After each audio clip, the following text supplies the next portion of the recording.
aider les autres à aller de l'avant dans leur vie chrétienne et dans leur vie de tous les jours, de ce qu'ils font. Ça veut dire quoi? Ceux qui ne sont pas serviteurs. Ils doivent avoir tout ce qu'ils ont besoin en tant que disciples, en tant que des chrétiens. Mais lorsque tu te dis que non, je suis serviteur, non, tu quittes le système-là de ce monde.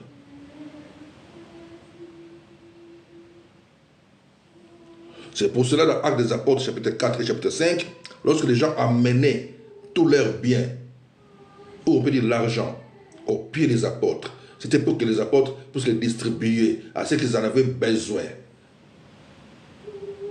À d'autres frères, d'autres sœurs qui étaient dans les besoins. Pas à eux. Parce que nous avons choisi de servir.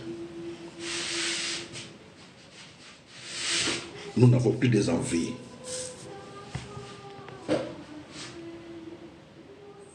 Nous avons choisi de servir.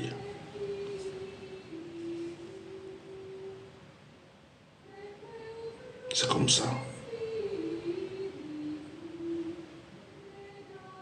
Et là, l'esprit me ramène toujours, lorsque j'étais petit, j'étais trop souvent aussi avec des pères, des catholiques, on les appelle comment, des prêtres,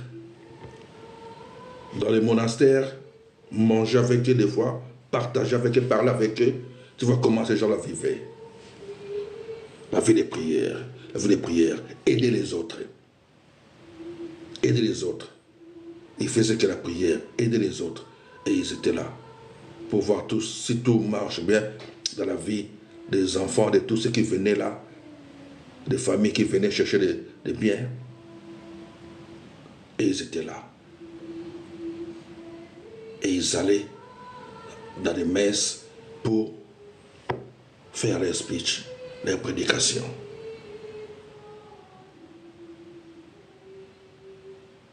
C'est comme ça.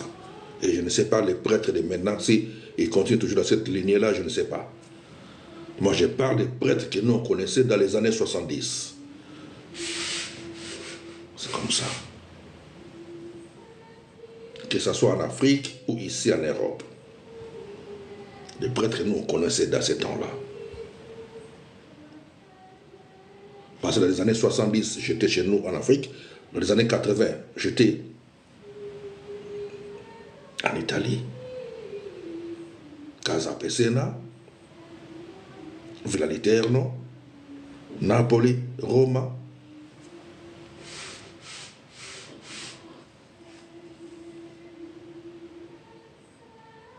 Je mange avec eux. Et je les ai toujours observés, ou je les observais.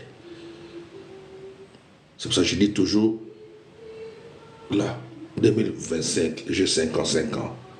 Mais je suis dans les histoires là depuis, j'avais même pas encore 5 ans. J'ai grandi dans ça. Parce que mon père biologique est mort, j'avais 5-6 mois. J'ai toujours voulu avoir un père. Et il n'y en avait pas. Donc les seules et l'unique personne que j'ai appelée papa, c'est le Créateur, mon père.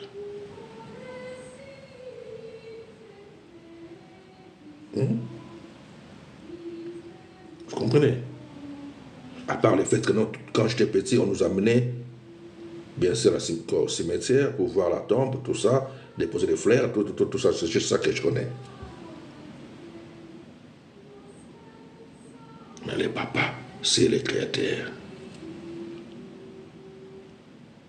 Donc, tous ceux qui viennent jouer avec Dieu, des fois, bon, je comprends, comme je dis tout à l'heure là, d'autres peut-être parce qu'ils sont venus pour chercher quelque chose. Moi, je n'ai pas grandi dans ces manques-là, non. Moi, c'est le père que je cherchais, ce n'est pas l'argent.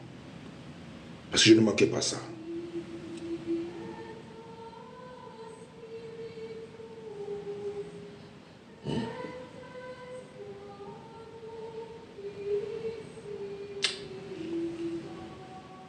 Et aujourd'hui, vous arrivez à avoir tous ces millions que vous recevez au nom de Jésus. Je dis bien à tous ces pasteurs-là. Vous avez gagné déjà tous ces millions. Mais revenez quand même dans le bon sens.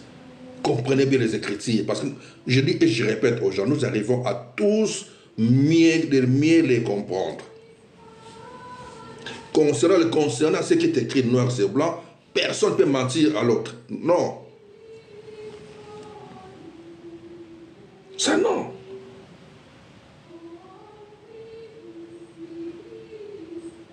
Tout ce qui est écrit noir sur blanc, personne ne peut mentir. Mais lorsque tu t'engages, tu dis, ok, maintenant je suis là pour servir. Alors mets-toi comme les Paul, les Pierre, les Jacques, les Jean, étaient les serviteurs. Mets-toi dans cette lignée-là. Si tu ne te mets pas dans cette lignée-là, donc pour toi, le Messie n'est pas encore arrivé. Donc tu te mets comme les Juifs.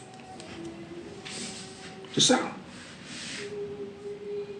Mais tous ceux qui croient que Jésus-Christ était venu et remonté vers le Créateur et nous a envoyé son esprit, le Saint-Esprit. Nous fonctionnons avec le Saint-Esprit. Ah, papa. Il faut faire des choses telles qu'elles sont. Dieu ne ment pas. Dieu ne ment pas. Donc le Créateur ne ment pas. Pour dire que non, Dieu a dit, c'est telle personne qui sera président et ça a raté. Et c'est quelqu'un d'autre qui a pris le pouvoir. Non.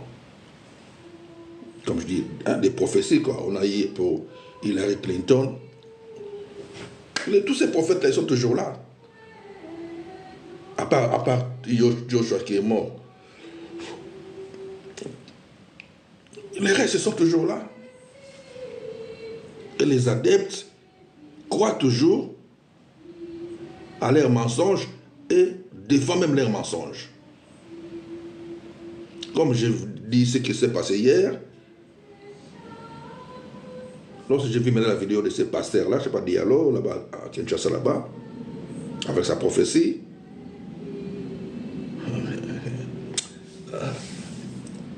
j'aime bien lire les commentaires, hein? Comme les gens le disent, j'aime lire que non, ceux qui aiment lire les commentaires, je suis un bon lecteur des commentaires. Sur mes vidéos, je regarde un peu la vidéo, je me pose, je descends dans les commentaires.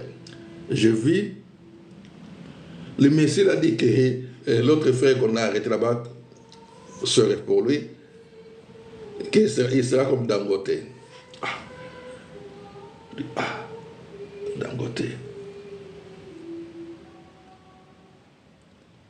Je dis, mais c'est quel Dieu qui parle là?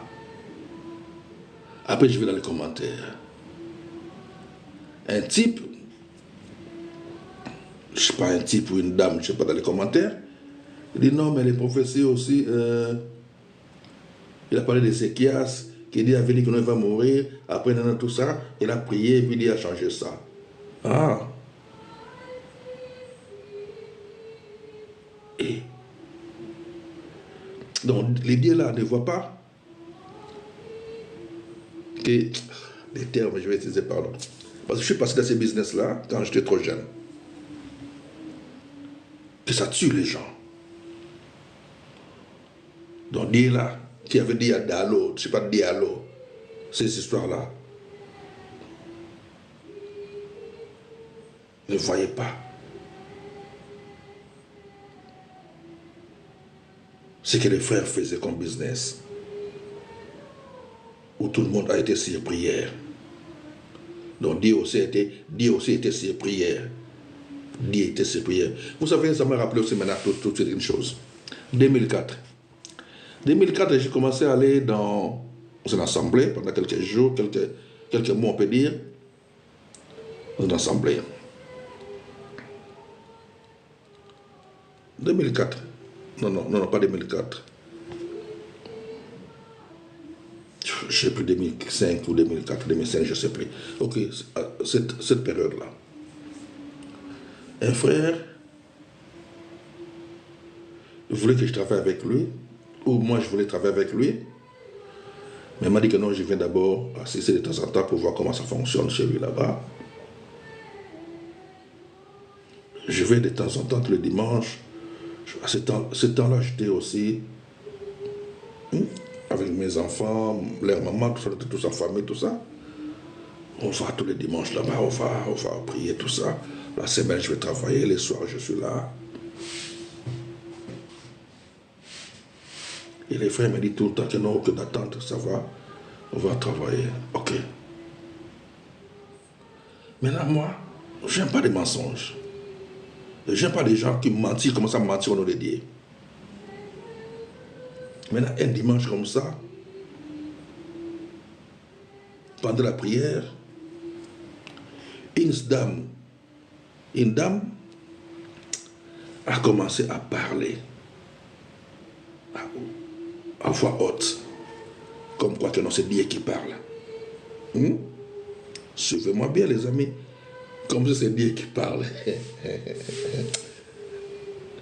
En plein culte, pour les gens, les cultes dimanche, beaucoup de gens dans la salle, en train de prier, de chanter, de danser, tout ça, de louer, tout ça. La dame a commencé à crier, comme si c'est Dieu qui parle. Elle a parlé. Moi, j'étais là maintenant dans la foule. Le prédicateur était devant. Le responsable de ONAF, le responsable de ces assemblées-là. Wait for Pezel, je vais faire ça. 2 secondes.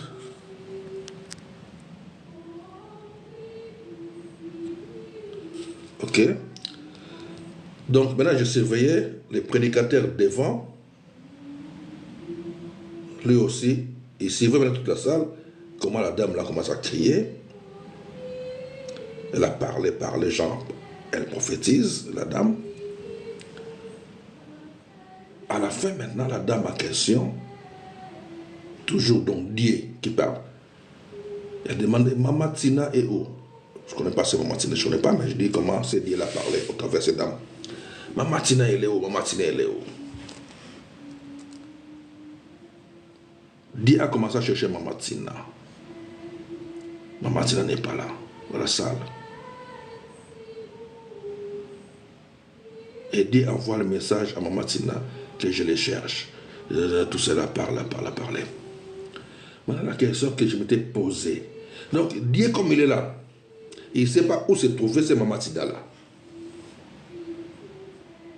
Et il nous demandait à la salle de chercher Maman Tina pour lui. Vous voyez un peu le niveau. Et pendant ce temps-là, maintenant, les pasteurs, je les regarde devant. Il sait que non, tout son assemblée, c'était pour moi, ça j'avais compris, c'est que des bébés spirituels, mais moi j'étais là, pas un bébé. Il a commencé à signaler d'autres personnes, avec les yeux seulement, des yeux, de les calmer. De calmer l'autre, comment il criait, de les calmer. Donc toi tu nous parles en tant que les créateurs. Les amis, les créateurs, c'est lui qui a créé les ciels et la terre. Il vous demande, Maman Tina est où? Donc c'est toi qui vas trouver Maman Tina pour dire à Dieu que non, attends, il est peut-être ma date.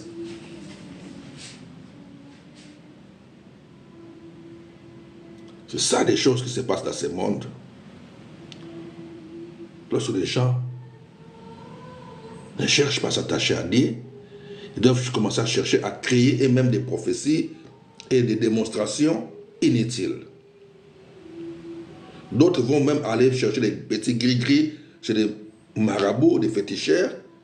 Lorsqu'ils vont commencer à faire des démonstrations dans des salles, devant vous, vous dites non, oui, c'est Dieu qui agit. Comme d'autres qui font là-bas, qui chassent toujours, ce qu'on a appris il y a quelques années, commencer à sortir. Je ne sais pas comment on appelle ça. Sortir des choses dans les corps des personnes. Et pour eux, c'est ça le miracle.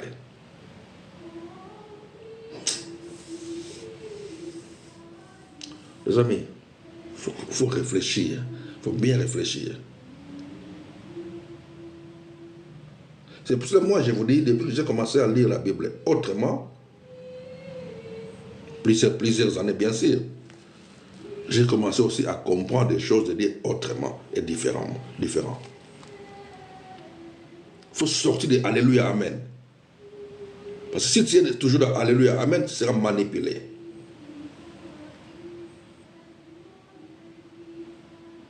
Tu seras manipulé par ces gens-là qui font n'importe quoi, et toi tu seras là à acclamer leurs bêtises. Et tu trouveras ça normal.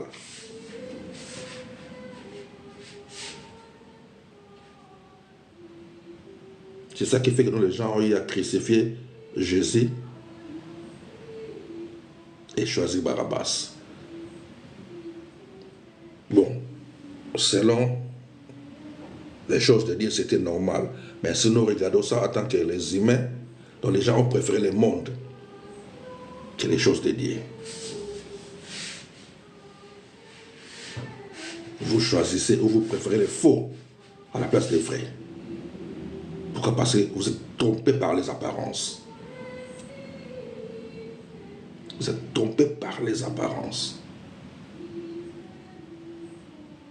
Même si lui-même, Jésus, notre maître, pouvait être là aujourd'hui, personne ne l'acceptait.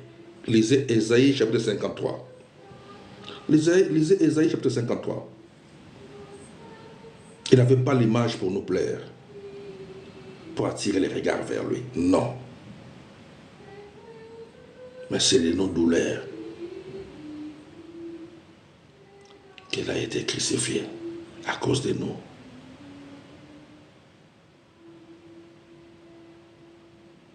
Ésaïe 53 l'explique bien.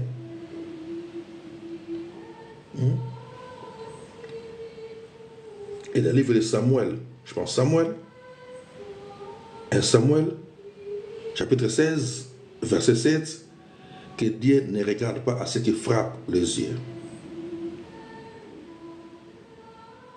L'apparence. Dieu sonde le cœur des humains et non l'apparence.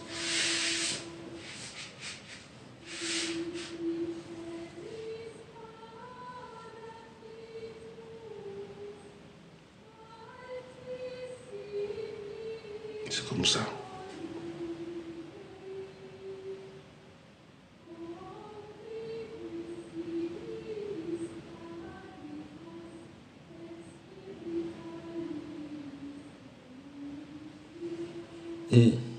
Ok.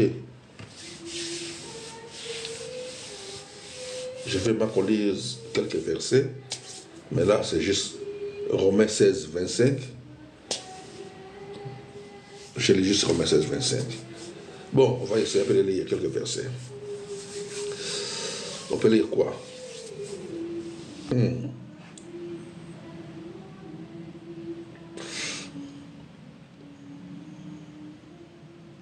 1 Pierre.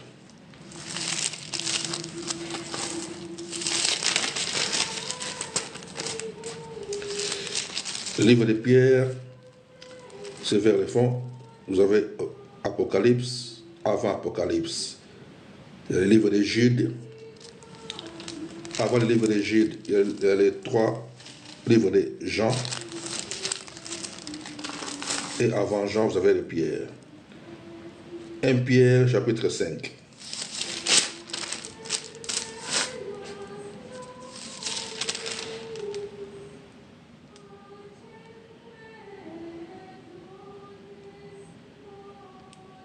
On va juste lire comme ça, rapide.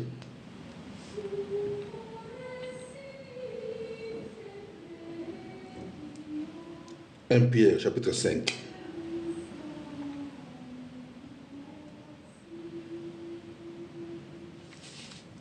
Je prends par le verset 6. Humiliez-vous donc sous la puissante main de Dieu. Humiliez-vous donc sous la puissante main de Dieu, afin qu'il vous élève au temps convenable. Humiliez-vous sous la puissante main de Dieu, afin qu'il vous élève au temps convenable. Et déchargez-vous sur lui de tous vos soucis, car lui-même prend soin de vous. Déchargez-vous sur lui de tous vos soucis, car lui-même prend soin de vous. Ok? Soyez sobre. Soyez sobre. Veillez. Votre adversaire, le diable, rôde comme un lion rugissant, cherchant qui dévorer. Cherchant qui il dévorera. Ou cherchant qui il dévorera. Résistez-lui avec une foi ferme. Résistez l'ennemi, le diable, avec une foi ferme. Sachant que les mêmes souffrances que vous en direz maintenant sont imposées à vos frères dans le monde. Donc les choses que tu traverses maintenant, les difficultés, les problèmes, tout ça, beaucoup de frères dans le monde passent par les mêmes choses. Mais tu dois résister l'ennemi, le diable. Avec une foi ferme. Lorsqu'on parle de foi ferme, donc ça ne bouge pas. Tu crois à la parole de Dieu, et la parole de Dieu c'est oui et amen.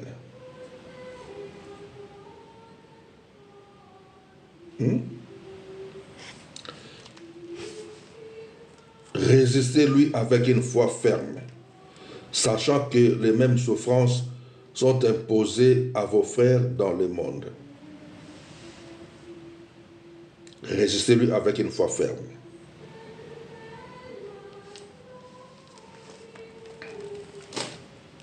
Éphésiens.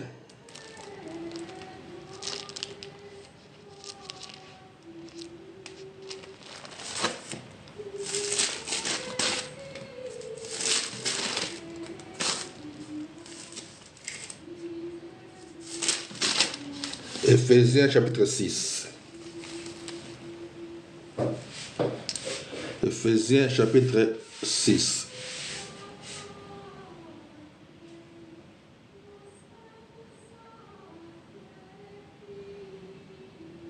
Éphésiens, c'est juste après Galates, avant Philippiens. Chapitre 6, à partir du verset 10. Au reste, fortifiez-vous dans le Seigneur et par sa force toute puissante. Revêtez-vous de toutes les armes de Dieu afin de pouvoir tenir ferme contre les ruses du diable. Ici, on nous dit de tenir ferme contre les ruses du diable. Dans 2 Pierre 5, 9, 2 Pierre 5, 9, résistez-lui avec une foi ferme.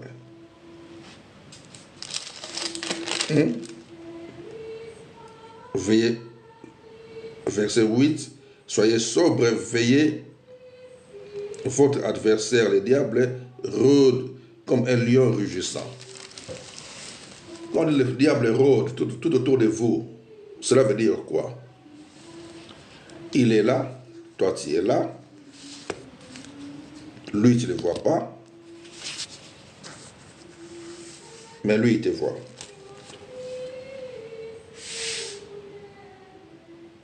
Alors comment résister avec une foi ferme?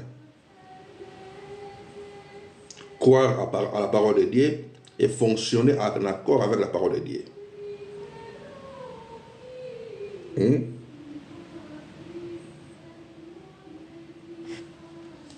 Revêtez-vous de toutes les armes de Dieu afin de pouvoir tenir ferme contre les ruses du diable. Parce que le diable va toujours vous attaquer, chercher à vous distraire. Tu dois lui résister avec une foi ferme. Comment? C'est dans tes pensées. Luc chapitre 4, verset 13. Si tu lis le verset un peu avant, verset 3 jusqu'à 5, 6, 7, 8, tu vas voir comment l'ennemi, le diable, attaque notre maître en tant qu'homme. Notre maître Jésus en tant qu'homme. Ça veut dire quoi? Il te présente des choses que tu peux en avoir besoin. Il te présente des choses que tu peux en avoir besoin.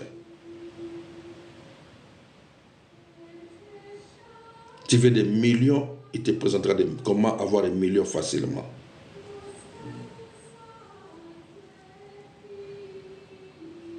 C'est comme ça. C'est ça. Et toi, tu dois refuser. C'est ça, résister avec une foi ferme. Parce que Dieu veut que tu sois dans les bons.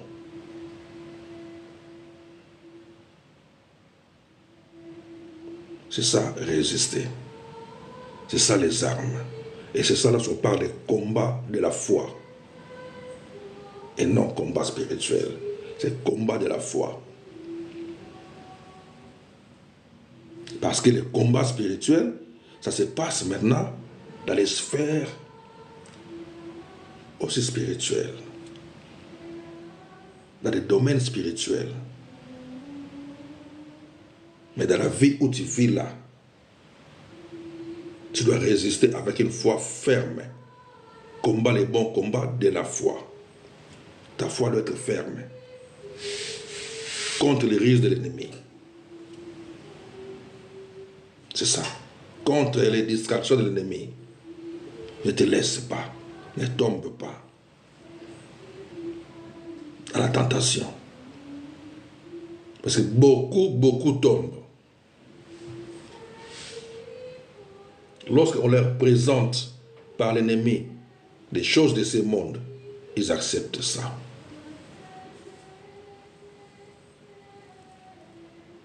Il y a des exemples de la Bible.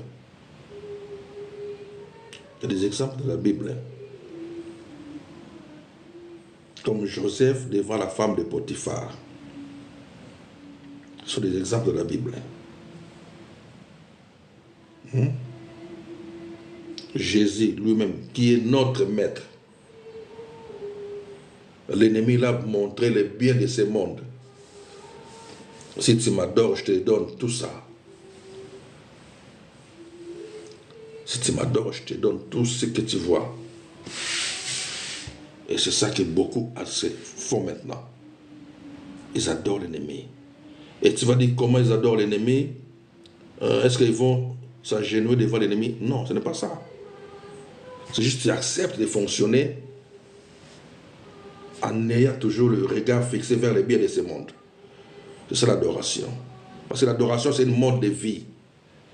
C'est pas, tu vas commencer comme nous on fait dans les salles, c'est pas ça l'adoration. Non, l'adoration, c'est une mode de vie que tu dois vivre tous les jours. Tu adores. Par ta façon de fonctionner, tu adores Dieu.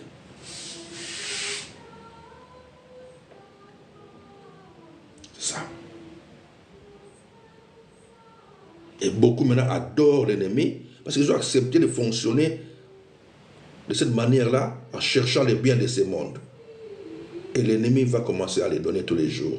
Et maintenant l'ennemi va se déguiser, c'est lui qui va se présenter devant eux toujours comme le maître, comme Jésus, comme un ange de lumière.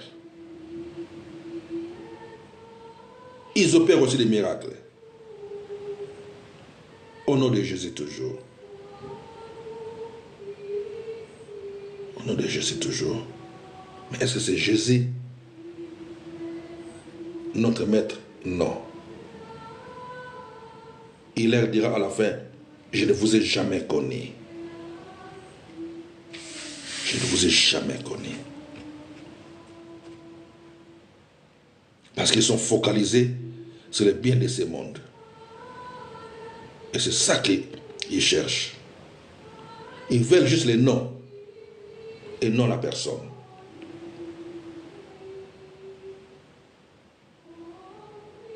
Parce que ceux qui veulent la personne du maître fonctionnent comme notre frère Paul a dit,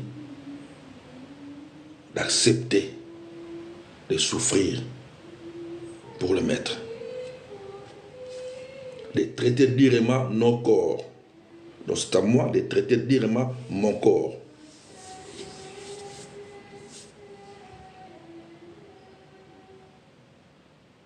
Pour rester toujours dans la fermeté. De ne pas regarder les choses de ce monde. Je me contente de ce que j'ai et de ce que je peux gagner